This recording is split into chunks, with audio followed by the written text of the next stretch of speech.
Hola, muy buenos días a todos. Soy el ingeniero Jorge Luis Aguilar Marín y el día de hoy voy a realizar mi presentación tutorial. Mi tema de tesis con el cual estoy trabajando es metodología para calcular el campo eléctrico y el campo magnético en líneas de transmisión aéreas en HVDC. Empezamos con el campo eléctrico en las líneas de transmisión aéreas. El ambiente eléctrico en las cercanías de una línea de transmisión energizada con corriente directa es caracterizado principalmente por la tensión eléctrica. La tensión eléctrica aplicada a los conductores en la línea producirá una distribución de campo eléctrico. Cuando el campo eléctrico en la superficie del conductor excede un valor crítico conocido como gradiente de inicio de corona, el aire alrededor se ioniza, dando así origen a la formación de efecto corona. Debido al aire ionizado por los conductores en corona, se crearán regiones conocidas como espacios de carga. Estas regiones pueden distinguirse en la figura número 1. En nuestra figura tenemos dos conductores, un conductor positivo y un conductor negativo. De igual forma podemos apreciar cómo está fluyendo el campo eléctrico a través del conductor positivo hacia nuestro conductor negativo. Debido a esto se generarán espacios de carga para nuestros conductores, un espacio de carga región positiva para nuestro conductor positivo y un espacio de carga región negativa para nuestro conductor negativo. Debido a que tenemos dos conductores, en las cercanías de los dos conductores se va a generar un espacio de carga región bipolar. La actividad corona en los conductores y los campos resultantes del espacio de carga es principalmente influenciada por la tensión eléctrica de las líneas de transmisión, la geometría de las líneas, debido a que existen diferentes configuraciones para estas mismas, las condiciones climatológicas tales como la temperatura, la presión, la humedad, la velocidad del viento, entre otras. El método utilizado en esta investigación no considera el efecto corona en los conductores y se ignora el efecto del espacio de carga. Diversos estudios han demostrado que ignorar este efecto ha arrojado cálculos con una buena aproximación. Seguimos con los efectos de campo eléctrico en líneas de transmisión y valores recomendados. Los efectos definidos no son basados en efectos potenciales por exposición a largo plazo, debido a que no hay evidencia suficiente que concluya que la exposición a largo plazo en comunidades o ambientes ocupados sean adversos para la salud humana y no ha sido confirmado un mecanismo que pueda proveer una base firme para predecir efectos adversos en niveles bajos y a largo tiempo de exposición. El campo eléctrico producido por líneas energizadas con corriente directa no varía con el tiempo, es decir, es estático y consecuentemente no produce alguna corriente significante en personas inmersas en este campo. Algunos países han adoptado límites recomendables en materia de campos eléctricos. La tabla número 1 describe los límites adoptados, donde destacan los siguientes países: Estados Unidos de América, Canadá y Brasil. Los valores adoptados por estos países son los siguientes. De fase a neutro, para Estados Unidos ha adoptado 30 kV sobre metros, Canadá 25 kV sobre metros y para Brasil, que tiene un valor más alto con el resto de los demás, ha optado por 40 kV sobre metros.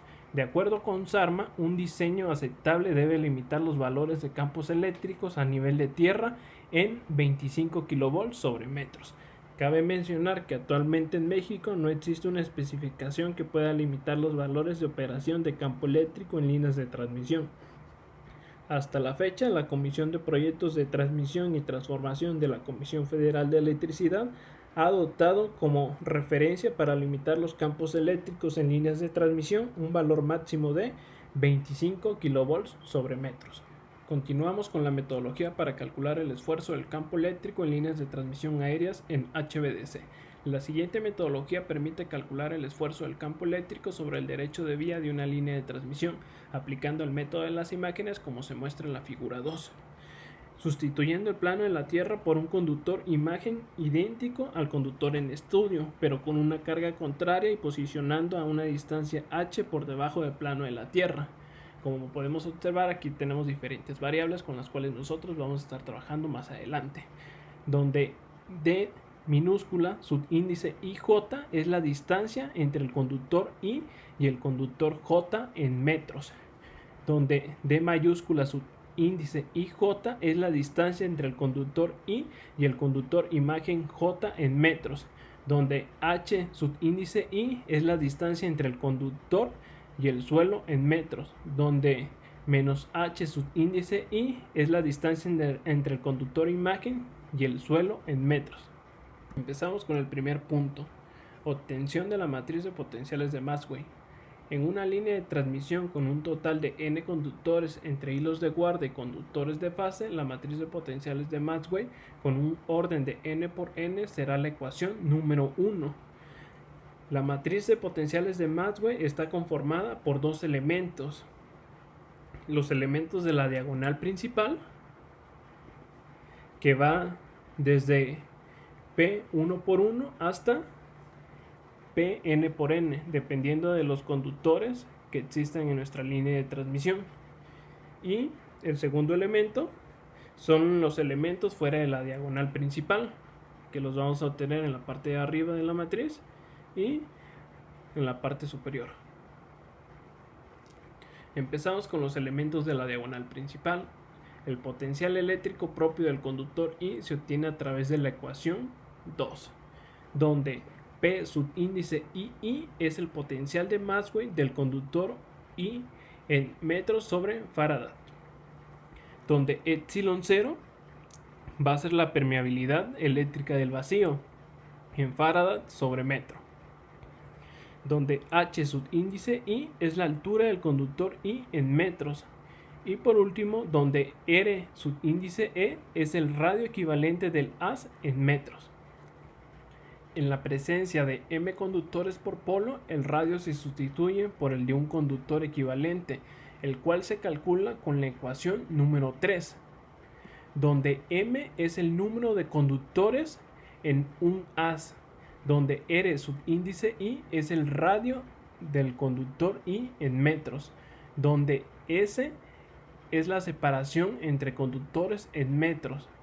Seguimos con los elementos fuera de la diagonal principal. El potencial de Maxwell entre dos conductores se obtiene partiendo de la ecuación número 4, donde P subíndice IJ es el potencial de Maxwell entre el conductor I y el conductor J en metros sobre Faraday, donde D mayúscula subíndice IJ es la distancia entre el conductor I y el conductor imagen J en metros, donde D minúscula subíndice IJ es la distancia entre el conductor I y el conductor J en metros. Las distancias mencionadas se calculan empleando las ecuaciones 5 y 6, donde X subíndice I es la coordenada en el eje horizontal del conductor I en metros, donde X subíndice J es la coordenada en el eje horizontal del conductor J en metros, donde Y subíndice I es la coordenada en el eje vertical del conductor I en metros, donde Y subíndice J es la coordenada en el eje vertical del conductor J en metros.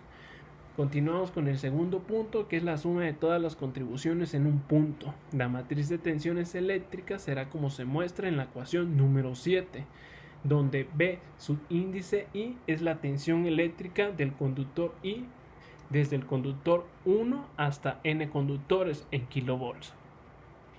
Con la matriz de potenciales de Maxwell se obtiene la matriz de cargas, de acuerdo con la ecuación número 8, donde la matriz de carga de cada conductor es igual a la inversa de la matriz de potenciales de Maxwell por la matriz de tensiones eléctricas.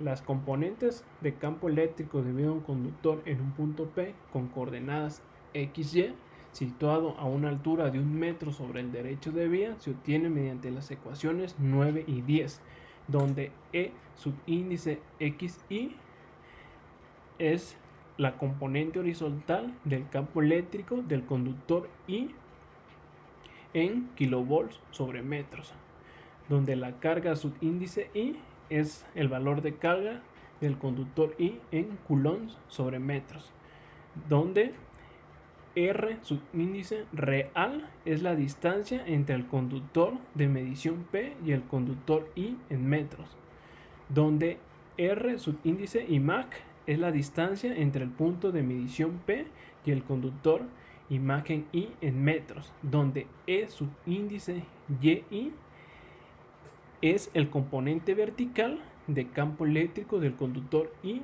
en kilovolts sobre metros. Las distancias mencionadas son obtenidas mediante las ecuaciones 11 y 12, donde X va a ser la coordenada en el eje horizontal del punto P en metros, y donde Y va a ser la coordenada en el eje vertical del punto P en metros.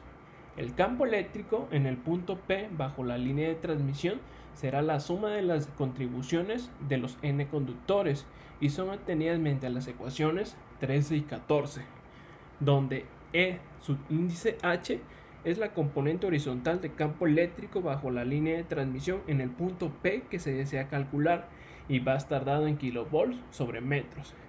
Y E subíndice B es la componente vertical de campo eléctrico bajo la línea de transmisión en el punto P que se desea calcular. De igual forma va a estar dado en kilovolts sobre metros. El campo eléctrico total en el punto P se obtendrá aplicando la ecuación número 15, donde E subíndice T es la magnitud del esfuerzo del campo eléctrico en el punto de medición P y va a estar dado en kilovolts sobre metros. Empezamos con el desarrollo del estudio. Se considera una línea de transmisión monopolar de 500 kV de corriente directa donde se desea calcular el esfuerzo del campo eléctrico a 1 metro sobre el nivel del suelo, sobre un derecho de vía de 120 metros. El perfil de la línea es mostrado en la figura número 3, en la tabla 2 y en la tabla número 3. En nuestra figura podemos ver que el perfil de la línea monopolar está compuesto por un haz de 3 conductores y 2 hilos de guarda, 1 y 1. Podemos ver las características de nuestros conductores. Bueno, en nuestra tabla número 2 tenemos las coordenadas de los conductores en la línea monopolar. Tenemos 3 conductores, un polo positivo, un hilo de guarda 1 y un hilo de guarda 2. Y está compuesto por los ejes X y Y. Para el polo positivo se encuentra en un eje X a 0 metros y para el eje Y se va a encontrar a 20 metros. Para el hilo de guarda 1 se encuentra en un eje X de menos 10.5 y en un eje Y de 35 metros. Y para el hilo de guarda 2 se encuentra en un eje X de 10.5 y en un eje Y de 35 metros. Y continuamos con la tabla número 3, que son las especificaciones de la línea de transmisión. Está compuesta por las características de operación de la línea y el valor por unidad de cada una de ellas. Para empezar tenemos una tensión nominal de 500 kV, un tipo de conductor que es el ACSR 1590 con 45 alambres de aluminio y un alma de 7 alambres de acero. Posteriormente tenemos el radio del conductor que es de 0.01911 metros.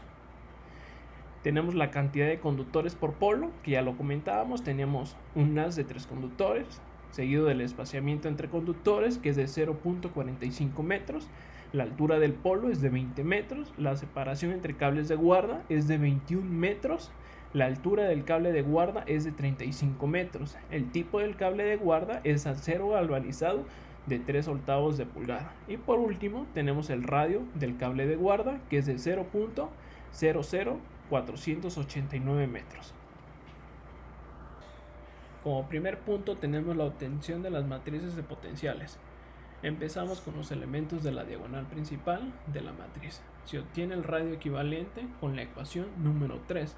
Aplicando la ecuación número 3 obtenemos un resultado de 0.156.998 metros. Con los datos de la tabla número 3 y utilizando la ecuación 2 obtenemos el potencial eléctrico propio del conductor. Para el polo positivo, que va a ser P subíndice 1 por 1, vamos a obtener un resultado de 9.9636 por 10 a la 10 metros sobre Faraday. Para el hilo de guarda 1, que va a ser P subíndice 2 por 2, vamos a obtener un resultado de 1.7208 por 10 a la 11 metros sobre Faraday. Y para el hilo de guarda 2, que va a ser P subíndice 3 por 3, obtenemos un resultado de 1.7208 por 10 a la 11 metros sobre Faraday. De esta forma obtenemos los elementos de la diagonal principal de nuestra matriz. Continuamos con los elementos fuera de la diagonal principal. Se calculan las distancias empezando por el conductor 1 y el conductor 2, es decir, el polo positivo y el hilo de guarda 1 con coordenadas 0,20 y menos 10.5,35 respectivamente. Utilizando la ecuación número 5, obtenemos que la distancia entre el conductor 1 y el conductor 2 va a ser igual a la distancia entre el conductor 2 y el conductor 1, siendo este un resultado de 55.9933 metros. Utilizando la ecuación número 6, obtenemos la distancia entre el conductor 1 y el conductor 2, que va a ser igual a la distancia entre el conductor 2 y el conductor 1, obteniendo un resultado de 18.3098 metros. De la misma forma se procede con los elementos restantes. La distancia entre el conductor 1 y el conductor imagen 3 va a ser igual a la distancia entre el conductor imagen 3 y el conductor 1, obteniendo un resultado de 55.9933 metros. Y para la distancia entre el conductor 2 y el conductor imagen 3 va a ser igual a la distancia entre el conductor imagen 3 y el conductor 2, dándonos un resultado de 73.0821 metros. Y para la distancia entre el conductor 1 y el conductor 3 va a ser igual a la distancia entre el conductor 3 y el conductor 1, obteniendo un resultado de 18.3098 metros. Y para la distancia entre el conductor 2 y el conductor 3 va a ser igual a la distancia entre el conductor 3 y el conductor 2, obteniendo un resultado de 21 metros. Se calcula el potencial de Maxwell entre los conductores 1 y 2 utilizando la ecuación número 4. El potencial entre el conductor 1 y 2 va a ser igual al potencial entre el conductor 2 y 1, obteniendo un resultado de 2.01019 por 10 a la 10 metros sobre Faraday. De forma análoga para el resto de los conductores.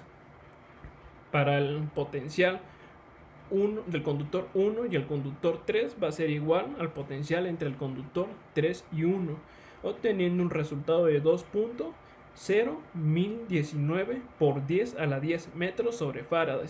Y para el potencial entre el conductor 2 y 3 va a ser igual al potencial entre el conductor 3 y 2, obteniendo un resultado de 2.2426 por 10 a la 10 metros sobre Faraday. Utilizando la ecuación número 1 tenemos la matriz de potenciales de Maxwell, sustituyendo los elementos de la diagonal principal y los elementos fuera de la diagonal principal que acabamos de calcular. Sustituimos todos los resultados obtenidos y así es como se obtiene. A continuación se muestra la matriz inversa de los potenciales de Maxwell y están dados en Faraday sobre metros. Si nos damos cuenta que ya cambiaron. Como segundo punto tenemos la suma de todas las contribuciones en un punto. La matriz de tensiones eléctricas se obtiene utilizando la ecuación número 7. El polo positivo tiene una tensión eléctrica de 500 kV, como se muestra en la tabla número 3, y los hilos de guarda tienen una tensión de 0 volts, ya que son los encargados de proporcionar blindaje a las líneas.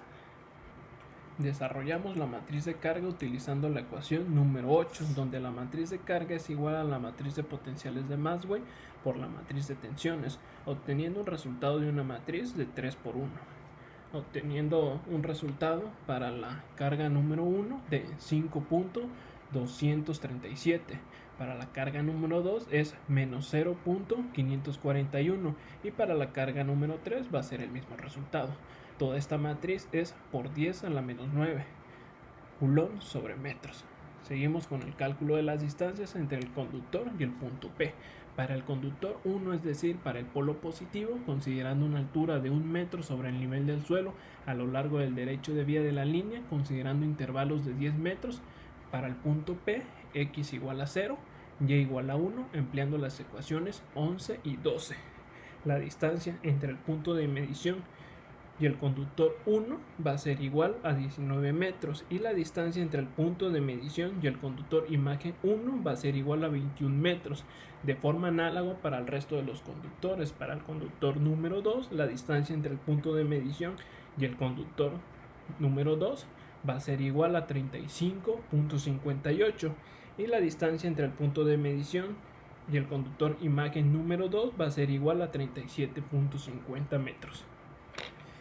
Y para el conductor número 3, la distancia entre el punto de medición y el conductor número 3 va a ser igual a 35.58 metros.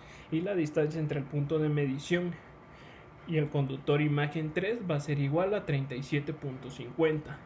Seguimos con el cálculo de las componentes de campo eléctrico para cada conductor. Para el conductor 1, utilizando las distancias entre el punto de medición y el conductor y la distancia entre el punto de medición y el conductor imagen al punto P, x igual a 0, y igual a 1, utilizando las ecuaciones 9 y 10 con el valor de carga 1 de la matriz de cargas.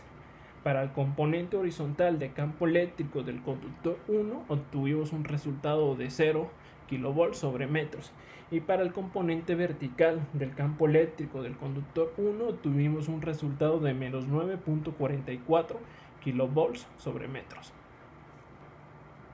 De forma similar con el resto de los conductores, usando sus respectivas distancias y valores de carga, obtenemos para el componente horizontal del campo eléctrico del conductor número 2 un resultado de menos 0.0080 kV sobre metros. Para el componente vertical del campo eléctrico del conductor número 2 obtuvimos un resultado de 0.5103 kV sobre metros. Para el componente horizontal del campo eléctrico del conductor número 3 obtuvimos un resultado de menos 0.0080 kV sobre metros. Para el componente vertical del campo eléctrico del conductor número 3 obtuvimos un resultado de 0.5103 kV sobre metros. Continuando con la suma de las contribuciones para el componente horizontal, utilizando la ecuación número 13, obtuvimos un resultado de menos 0.016 kV sobre metros. Para el componente vertical, utilizando la ecuación número 14, obtuvimos un resultado de menos 8.421 kV sobre metros. Finalmente se calcula la magnitud del campo eléctrico utilizando la ecuación número 15, obteniendo un resultado de 8.4210. Realizando el procedimiento anterior para los diferentes intervalos del derecho de vía, se obtienen los resultados que se muestran en la tabla número 4. Nuestra tabla está seccionada en dos partes, en las coordenadas a través de la línea de transmisión y el esfuerzo del campo eléctrico en kilovolts sobre metros. Para el punto P igual a x igual a 0, y igual a 1, obtuvimos un resultado de 8.4210. Para el punto P, x10, y1, obtuvimos un resultado de 6.5766. Para el punto x igual a 20, y igual a 1, obtuvimos un resultado de 3.8763. Para el punto x igual a 30, y igual a 1, obtuvimos un resultado de 2.2357. Para el punto x igual a 40, y igual a 1, obtuvimos un resultado de 1.3780. Para el punto x igual a 50, y igual a 1, obtuvimos un resultado de 0.9150. Y para finalizar, para el punto x igual a 60, y igual a 1, obtuvimos un resultado de 0.6466. En la figura 4 se presentan los resultados obtenidos del esfuerzo del campo eléctrico. De igual forma podemos apreciar el derecho de vía de la línea de transmisión, los 120 metros del derecho de vía. De igual manera podemos apreciar el valor más alto del esfuerzo del campo eléctrico. Se puede distinguir que el esfuerzo del campo eléctrico mayor se encuentra en el punto 0 de la línea de transmisión, y entre más nos vamos alejando de la línea de transmisión, el esfuerzo va disminuyendo. Lo más importante es que nos encontramos por debajo del valor recomendable de operación del campo eléctrico, que son los 25 kV sobre metros. Seguimos con la validación de los resultados. Para obtener una validación de los resultados presentados se realiza la simulación de la línea de transmisión en estudio. Para ello se usó el software Phase. En la figura número 5 se muestra la comparación de los resultados obtenidos por la metodología presentada y la validación del software Phase. Se hace la comparación sobre todo el derecho de vía de la línea de transmisión.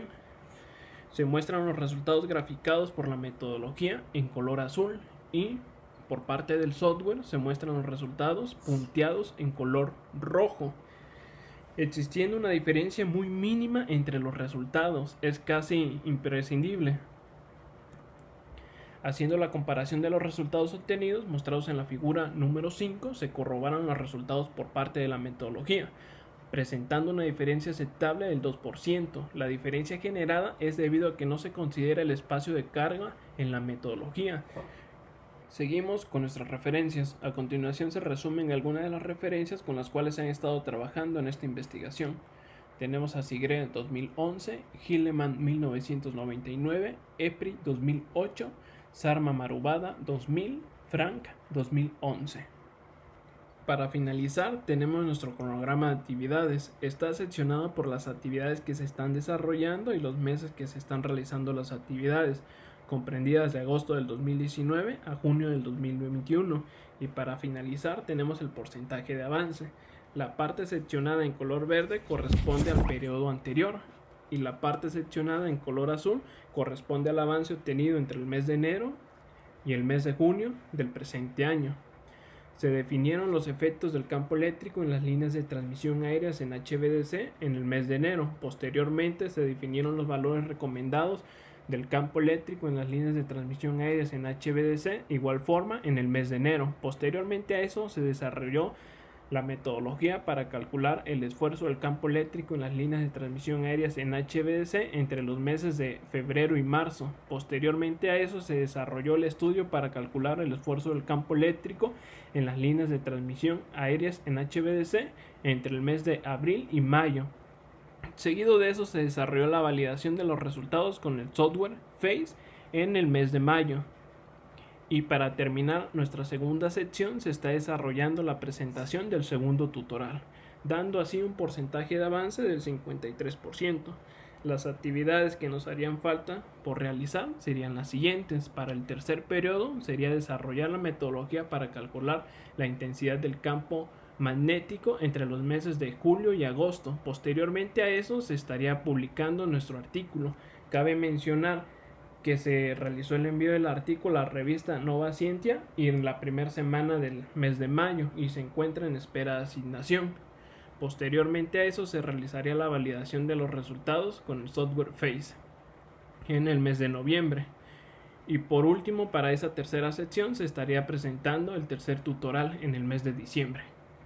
Para nuestra cuarta sección, que sería nuestro último semestre, comprendido entre enero del 2021 a junio, se estaría realizando toda la documentación requerida entre el mes de enero y marzo. Posteriormente a eso se estarían trabajando con las correcciones de la tesis entre el mes de abril y mayo. Y por último se estaría presentando la exposición final de nuestro proyecto en nuestro mes de junio y dando así un total de avance del 100%. De mi parte sería todo. Gracias.